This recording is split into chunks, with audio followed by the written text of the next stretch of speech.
Casi todos los académicos, científicos y especialistas son víctimas en las ciencias de las que son expertos de su lema, lo que yo no sé, no existe. Es interesante reflexionar sobre qué significa ser especialista, término al que nos referimos como a alguien que sabe casi todo de casi nada, y casi nada de casi todo. Y entre puros especialistas no quieren saber nada los unos de los otros, cuidando con tanto celo sus parcelas que muy a menudo investigan lo mismo que otros colegas en el mismo instante y en la habitación contigua. Todo está relacionado con todo, y por tanto, una visión generalista de distintas ciencias condiciona una apertura de creatividad que permitirá un avance nada desdeñable en la investigación y en la evolución humana.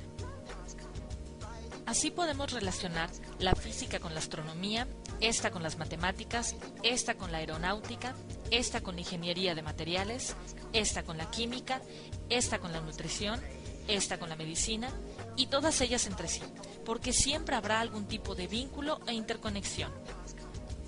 En las universidades, los catedráticos enseñan sus verdades bajo paradigmas, dogmas científicos e incluso mitos folclóricos que a ellos les enseñaron, perpetuando de este modo generación tras generación la misma fórmula. Podemos decir, por tanto, que el sistema de educación es un sistema de adoctrinamiento, una temprana forma de control mental que moldea nuestra conciencia como si se tratara de un autómata. Los alumnos son obligados a memorizar para luego repetir.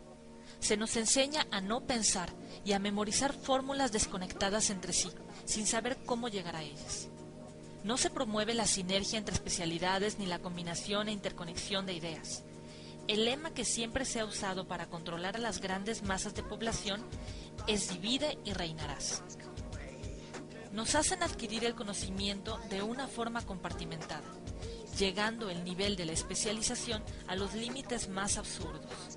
Si alguien de una especialidad distinta se permite aportar una opinión, se le desacredita por no poseer de un título, de un documento que justifique que ha sido adoctrinado en esa especialidad.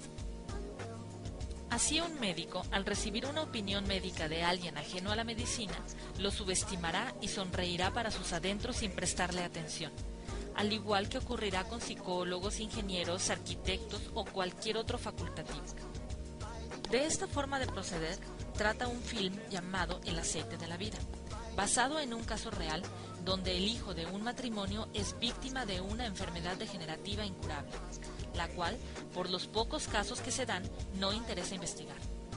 La pareja se obsesiona hasta tal punto que abandonan sus respectivos trabajos y, careciendo de conocimientos en medicina, investigan día y noche hasta hallar un aceite que logra detener la enfermedad.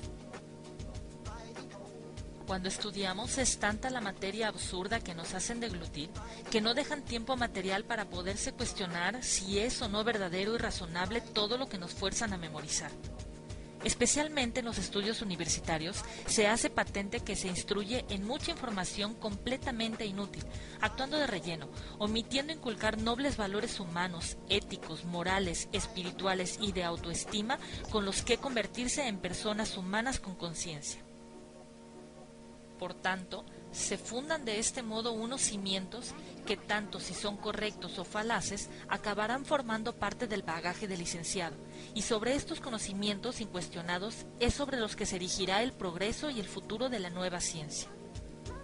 También sobre esa base se perpetuará el crimen, ya que será la cantera de los nuevos profesores. El sistema, una vez aceitado, se autoperpetúa inexorablemente sin mayor revisión. Los maestros pasan por el sistema de adoctrinamiento para ser programados, entrando luego a escuelas y universidades para adoctrinar a la siguiente generación, programando a los estudiantes en un ciclo sin fin. Si un profesor trata de cambiar esta realidad, inmediatamente pierde su trabajo.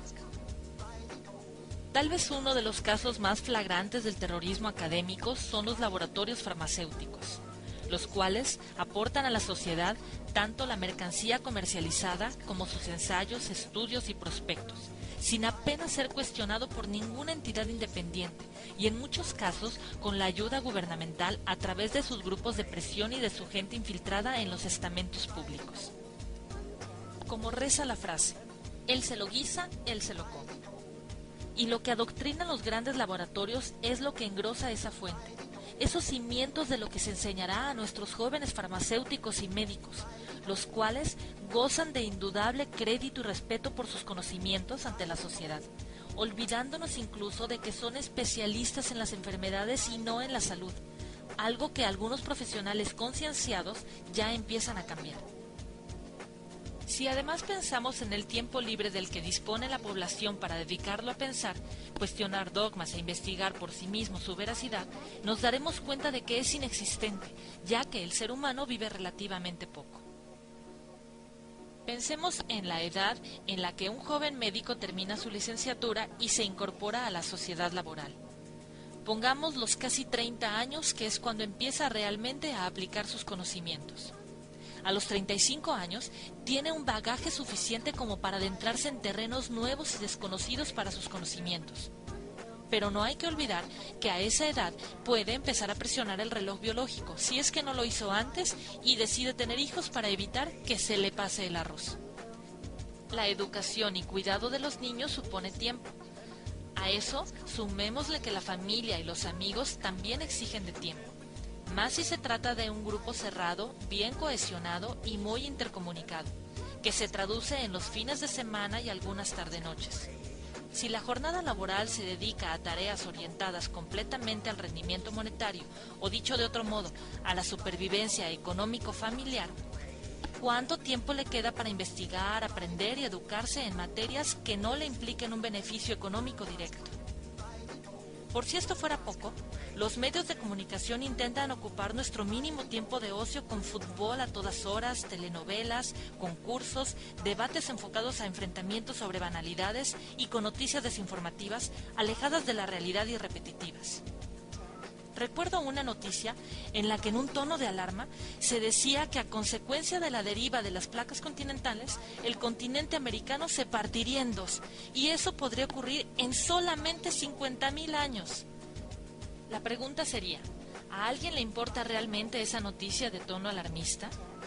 ¿Y alguien espera vivir una 50 millonésima parte de esos años? La noticia se siguió extendiendo durante días, al igual que hizo en su momento aquella que decía que de aquí a 7,000 millones de años el Sol engulliría a la Tierra, y por tanto debíamos estudiar modos de poder migrar a otros planetas. Terrible. Todos somos conscientes de que el tiempo de exposición a la basura en medios de comunicación aumenta exponencialmente, y a pesar de ello seguimos consumiéndola. También la gente toma conciencia y se llena la boca conversando acerca del decreciente nivel de estudios, enseñándose cada vez más tarde lo que se considera básico e importante, y que la especialización cada vez nos hace menos capaces de opinión y más autómatas dentro de la cadena de montaje de la sociedad. A los 50 años empieza a disminuir drásticamente la capacidad de imaginación y creatividad, así como la energía para luchar contra el credo común. Energía que además han mitigado mediante la introducción de flúor en el agua que bebemos, aditivos a las plantas y animales que comemos, medicamentos y drogas varias a los que nos hacen adictos y vacunas que nos obligan y coaccionan a administrar desde niños. La suma de todos estos factores, que no son pocos, ocasionan que terminemos aceptando de manera sumisa que lo recibido en nuestra educación es la realidad y, por tanto, lo que habrá que transmitir a la próxima generación. Un ejemplo aún más aplastante de dogma académico es la cátedra de la egiptología. ¿Quiénes fundaron los primeros estudios y aportaron esos conocimientos iniciales sobre los que se basa esa ciencia histórica? Exploradores, a menudo sin conocimientos de historia, pertenecientes a familias ricas que, huyendo de las vicisitudes de sus estatus, decidieron aventurarse en la búsqueda de tesoros.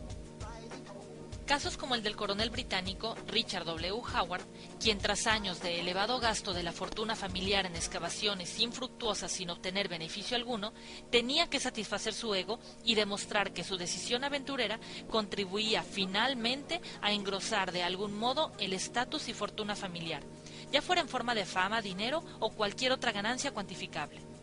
Carente de todo escrúpulo, se abrió camino con dinamita en la pirámide de Miserinos y en la de Keops, grabando luego falsas inscripciones jeroglíficas dentro de la Gran Pirámide, alegando de este modo que había descubierto la tumba del famoso faraón Khufu o Keops. Muchos años después se descubrió el engaño, gracias a un mejor conocimiento de la escritura egipcia, al percatarse de las graves faltas ortográficas cometidas con glifos que el explorador tomó prestados del templo del faraón Kofú, cercano a la pirámide y de época mucho más tardía. Estos personajes fueron los que, siendo acopio de su audaz imaginación, crearon mitos como el de que los egipcios creían en el ascenso del alma del faraón desde la pirámide hasta el ojo de Ra que los esperaba en el cielo. Y así toda la liturgia creada en relación a los enterramientos más famosos de la historia. La fórmula aplicable al sistema educativo es: dogmas científicos más corrupción igual a terrorismo académico y científico. Lejos de calificar toda esta tesis como una teoría más de la conspiración, palabra que causa espanto, indignación, escandalosa huida como si de blasfemia se tratara y una risotada que nos han enseñado a interpretar delante de cualquier interlocutor para que no se nos tome por locos al mostrar que podemos llegar a cuestionarnos esa realidad, lo que solemos preguntarnos es el motivo que llega a imponer este cúmulo de técnicas de desinformación, de ilusión y de sustitución de la realidad por una impostura en la que nos obligan a vivir. Amansar y estupidecer a la población es sin lugar a dudas la mejor fórmula para que continúe y se amplíe el control del establishment y mantenimiento del poder que se impone cada vez más en una sociedad de globalización creciente. Todos vemos cómo aumenta el número de pobres y disminuye a su vez el número de ricos, aunque sorprendentemente los muy ricos cada vez amasan mayores fortunas a pesar de la crisis. Una gran pirámide donde los centros de poder, lejos de estar más compartidos como nos quieren hacer creer, están cada vez más focalizados y fortificados, tirando de los hilos cada vez menos personas en la cúspide de la pirámide de control mundial. Destapar tanto engaño no resulta fácil, ya que es condición que se perpetúa durante miles de años.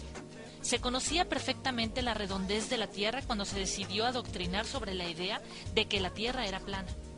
Cuando abandonaron esa doctrina fue como consecuencia de no poder continuar por más tiempo con ella, por ser demasiado evidente el engaño en determinado momento de la evolución humana.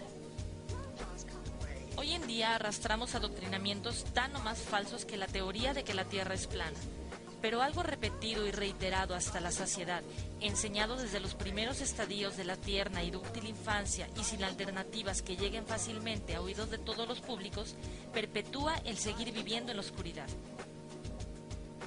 El consejo más razonable que puede darse es que toda ciencia o especialidad debe utilizarse como un referente y jamás como un dogma irrefutable.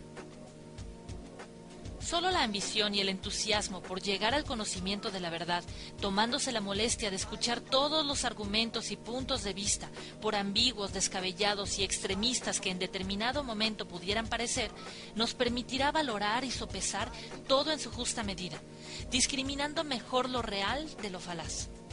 Tomemos en consideración todas las explicaciones y demostremos que la inteligencia sigue latente en el ser humano.